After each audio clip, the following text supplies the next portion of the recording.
de mi corazón.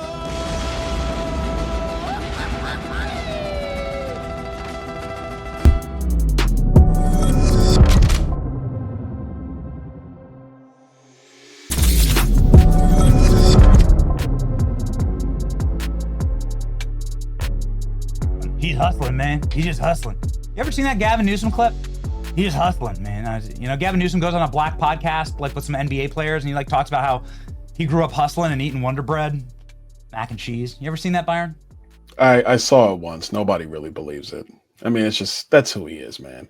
It's funny when you said I was like his, I guess, arch enemy or I don't know, arch nemesis or something. Made me sound like Batman, so I'll take it. Yeah, the Daily Show went and pulled a bunch of clips of me talking about how much I love Batman. And I was like, well, okay, like guilty as charged. You guys did your research, but like, thanks for being fans of the show. This is like a good metaphor. Here's another clip for you, Daily Show, actually. But yeah, you can put it up. You can put it up. Yeah, so there you go. Yeah, like, dude, you guys are gonna devote like 5 minutes to roasting me for liking Batman? Okay, it's like fine. Does anybody even watch the Daily Show anymore? No. Actually, the most views this clip's gonna get is because we reposted it. Like it was a dead clip. Like my producer sent it to me this morning. He's like, "This is actually pretty funny." I mean, when you said it, I was like, I forgot I didn't even know they were still on. So I don't even know who the host is. Hold up. There we go. It doesn't matter. It doesn't matter. Okay. We got some real issues here on a state level. I don't think anybody's ever there's been a lot of focus on the federal government. Maybe we can like zoom out the Tim Walz, Gavin Newsom stuff. There's always this focus, and you're part of a branch of the federal government right now. And everyone's always banging the pots and pans about the president and about the various cabinet secretaries and so on in Congress. A considerable amount, in fact, the things that affect your life the very most happen on a state level, no matter who you are in America. And where you choose to live is actually the federal government has much less effect on your life than your locality that you're in, your town, and then your state government. And that's why I think it's such a great focus on Minnesota and California right now, because it is the state level that changes the lives of people in Minnesota, California, New York, and so on. You agree with that, Byron? No, I totally agree. That's the way the framers intended it. They wanted the federal government to have limited powers for issues that the states themselves could not deal with. This is why border security is the purview of the federal government. This is why foreign policy is the purview of the federal government. Coining money or the creation of dollars is the purview of the federal government. But many of these many issues really are the responsibility of state governments and local governments, the governments that are closest to the people. So examining these fraud issues in Minnesota and now what you're revealing in California is critically important. I remember it was my first term in Congress, and there was a roundtable discussion with faith leaders from different parts of the country. And what these faith leaders said, it was just a roundtable discussion. They said that we keep hearing about all these programs that come from the federal government, but people weren't feeling them. And actually through these discussions, what you began to realize is that people on the ground weren't really being able to access these programs, but the money was still going out the door. A lot of this does stem from when federal money goes into state coffers for the disbursement of these aid packages, where you'll have federal money mixed with state money, and they're supposed to go to these organizations and these programs. We're already seeing in Minnesota, it was actually going to buy land in Kenya and Turkey, and then also to end up in the money changing networks in Somalia. And I would argue you're going to find the same thing in California, if not more. And I would really argue that there's this type of systemic fraud happens throughout too many states in America. Yeah. So what should happen to these governors? There's a lot of rumors out. Nick Shirley's going to release another fraud expose investigation. It's going to be devastating today. I have some inside tips on what it's going to include. I'm just not sure how someone like Tim Walz survives all of this. Should he resign, Byron? Yeah, he definitely should, in my opinion. I mean, I know it was a nice notion to say he was not going to run for re-election, but here's the truth, Benny. He's not running for re-election because he knows what happened under his watch is terrible. And I will also add, it's not that the fraud was occurring under his watch, it's that his administration was retaliating and threatening the whistleblowers. And we have that on testimony under oath from members of the Minnesota House Assembly. They testified that the workers were being retaliated against when they were trying to bring the fraud forward so it could be cleaned up. And it was Governor Walz, his lieutenant governor, Peggy Flanagan, and many others in that administration. Yeah, what did you learn in that hearing? I know it was a long hearing. There were some viral clips out of it. I'm not sure if there was a classified element to that or if there was something that happened just with the members of Congress, but could you summarize what came out of that other than the criminal referrals to the DOJ? Well, it wasn't a classified hearing. The information given is completely open. What was talked about in detail was that the Department of Human Services in the state of Minnesota was responsible for administering the programs dealing around daycare centers, an autism program, other programs supposed to help needy individuals in the state of Minnesota. What was happening is that you had these people who were creating these sham companies, these essentially empty storefronts where there were no kids in daycare, no kids getting autism care, no people getting meals that were supposed to be handed out. And they were taking this money from general federal funding and also pandemic era funding. And instead of distributing this money to people who were in need, they were pocketing the money. They were buying real estate, flying on private jets, getting designer clothes, sending money back into Somalia and other parts of the world. I mentioned buying property in Kenya, buying property in Turkey. This fraud has been going on for quite some time, several years, during the entire administration of Governor Walz. What also came out in the hearing is that the state employees in the Department of Human Services were trying to get the fraud under control, and they were met with resistance and retaliation from the Walz administration. They were being told that they better not try to blow the whistle like this other person who got fired, or they would be met with the same fate. They were being told that they would be blackballed from any other future work in government operations if they left state government and tried to go into counties in the state of Minnesota. They were told their careers would be ruined. Some of them were told, we know about your children, we know about your family, this is not going to end well for them as well. I mean, really grotesque mob-like stuff coming from the Walz administration. And so it's the latter is the reason why Tim Walz is not running for re-election. There are many state employees. There was actually a letter I submitted for the record into that hearing, and the letter was detailed examples of the retaliation from the Walz administration against these state employees in Minnesota who were trying to bring that fraud to light, into the sunshine, like you were just talking about in California, and then wanted to make sure that fraud was ended. The vast majority of this is in the Somali community in Minnesota. And the reason why this is important is because the Somali community in Minnesota is very tight-knit. Not a lot of people come in and out from other aspects of Minnesota's population. And so this is where Nick Shirley's video comes in. When people are on the ground talking about it, you get a lot of people who are saying, I don't know what you're talking about. I never saw anything. I've never seen kids go in there, but don't talk to me.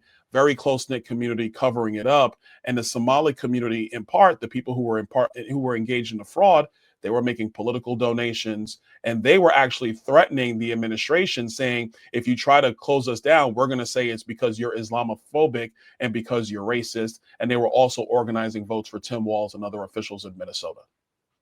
Yeah, the whole you're Islamophobic and you're racist lines, like, it's not 2022 anymore, bro, right? Like, this is just patent fraud, and we just don't care where you come from. But it is particularly insulting that people who have just arrived in this nation are making out with 10, 15, $50 million worth of fraud, and a lot of that money is going back to Boko Haram in a suitcase. Has anybody ever explained to you, Byron, why America needs hundreds of thousands of Somali migrants? Is that like No. what is that exactly? As governor of Florida, would you fight that? Would you say, like, hey, this is incompatible with Western civilization? To have third world migration, like to have like endless, unlimited, infinity third world migration?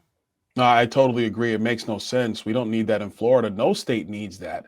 And this is really the fault of the radical left Democrats. They want wide open borders.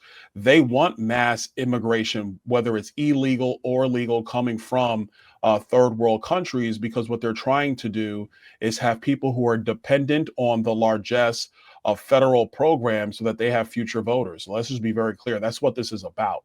They want people who are relying on Democrat promises so that Democrats can continue to have political power in the United States. So they don't care about the budgets of these various states or the federal government. They do not care about the cultural and political cohesion of the United States. They definitely don't care about assimilation, which is the biggest problem. Benny, this is one of the reasons why for 15 years in politics, I've been opposed to chain migration. America should go back to a quota system on immigration where we stipulate how many people are going to come in legally, and I stress legally, from various countries around the world.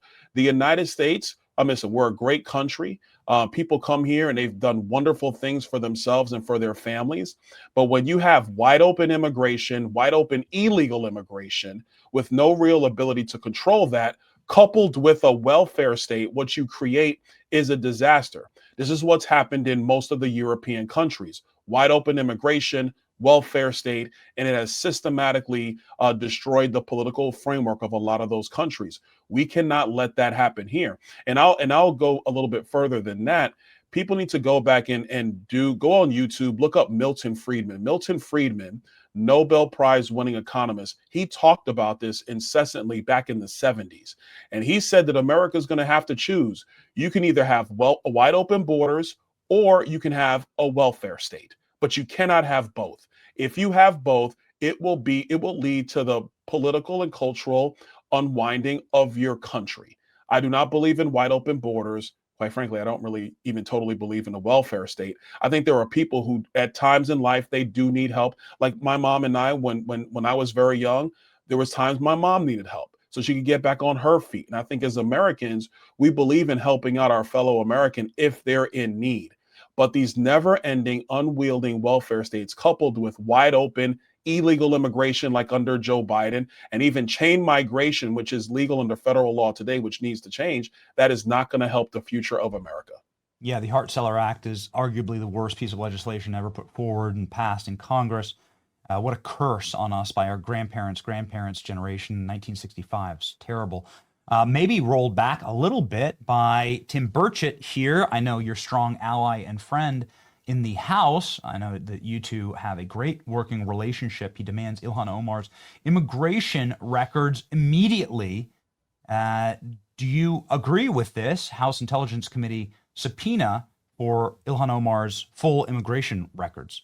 Yeah, and I think House Intel is the proper venue for this.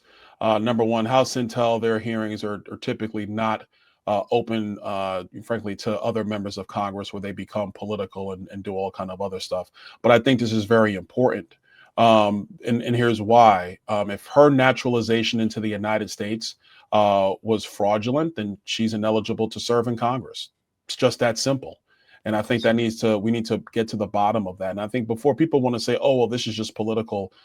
No, it's not. Number one, I think Representative Omar, she's been clear about where her allegiance lies, and it's not to the United States. She's on the record saying this multiple times. Yes. Number two, if you have people who are basically defrauding our naturalization process, they need to be removed from the country. It's just that simple.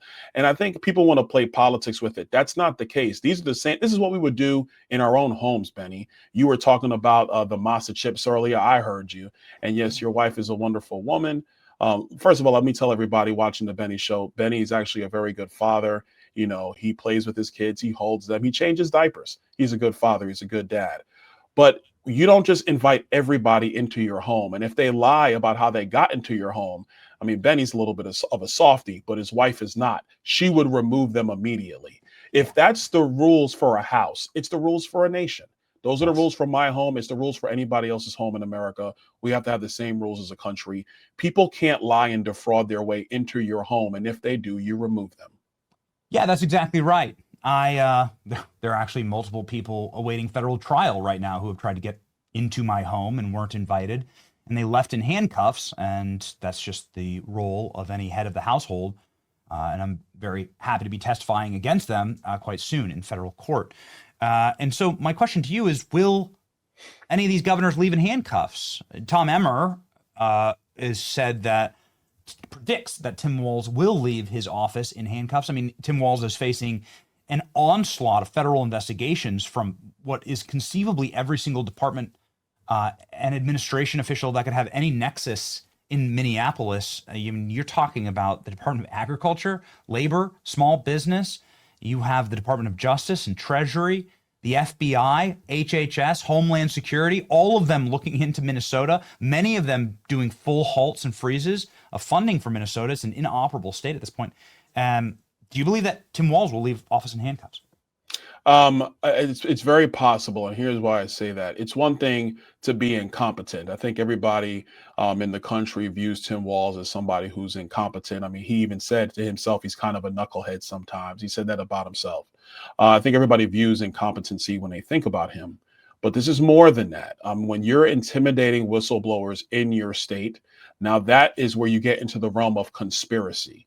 And if you are now conspiring to keep the fraud going, in my view, yes, you should face criminal charges for that.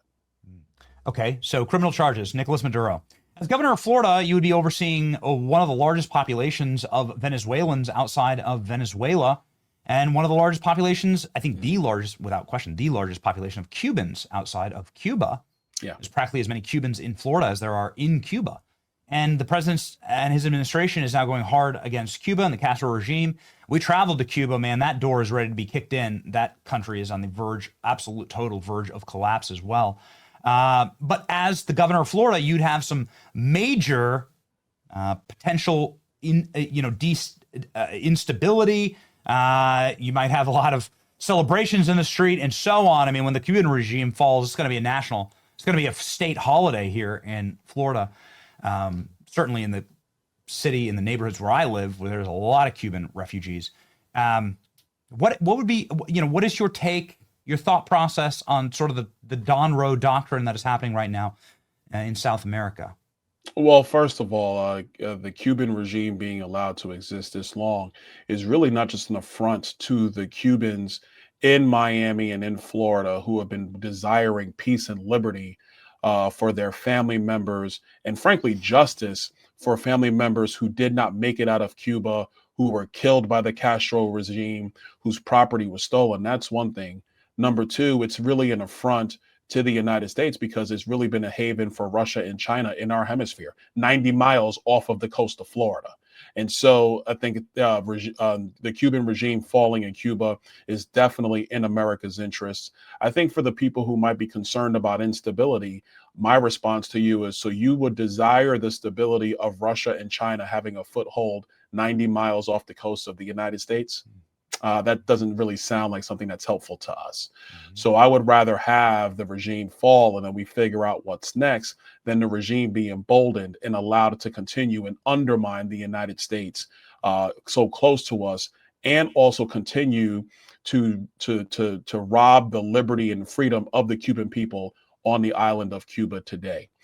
Number three, I would say that with the president getting rid of Maduro, which was the absolute right thing, what's going to occur now is that the oil that was used to go into Cuba and also go to China and Russia, it's going to put a real stranglehold on Cuba economically. And like the president said, I believe last night, it's in their interest to come in and make a deal and figure out where we go from here. But I will say with unequivocally, I want to see a free Cuba. That is something that is long overdue. And if you're going to talk about the Monroe Doctrine or the Don Roe Doctrine, it is in the interest of the United States that we have neighboring countries who are allies to us, period. How many Cubans are in, can you ask Grok, how many Cubans are in Florida?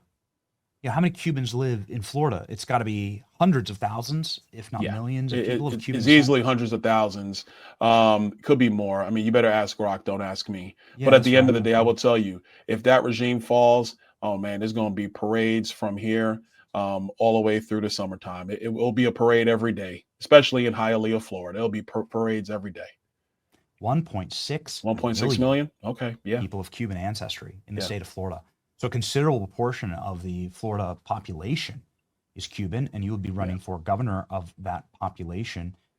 What is your message to them on your stance when it comes to regime change in Cuba? My stance is clear. I stand with the people of Cuba, and I stand with our Cuban citizens here in Florida, that regime should have fallen a long time ago.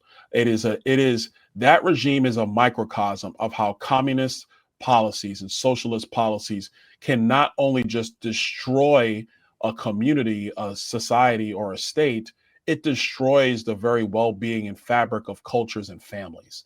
And that's what's occurred when Castro came to take the power. And one of the things that's always disgusted me, you have young people in the United States wearing Che Guevara t-shirts, not understanding how brutal and crazy, frankly, that individual was, how many people he slaughtered, how much property was stolen from the Cuban people.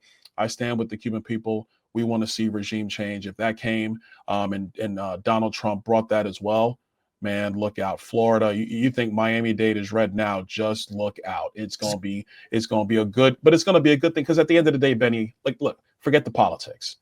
It's just about people living to be free, being able to keep their money, keep their assets, pass it on to their families, live in harmony and peace, and not have a government that is outside its powers persecuting you just because you have a different point of view or because you won't bend the knee to their dictates. That's what everybody wants, whether you're Cuban, American, or anybody else. Some people saying this might win Trump the Hispanic vote. What do you think? Oh yeah, 100%. Yeah, I don't doubt it. Would you be in favor of extending Miami-Dade County and Palm Beach out to Cuba? No. We're going to live within our borders. Okay. Cuba needs to have elections of their own Just for asking. the first time in 80 years. They need to be a country standalone for themselves, seeking their interests, free from a dictatorish communist regime.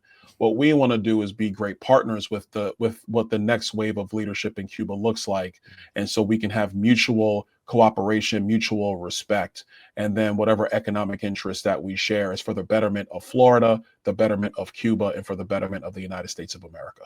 So few people understand exactly how critical Florida is to controlling this region, how many of the operations actually are take place in Florida or are staged in Florida, how very little of this could be even possible without Florida itself.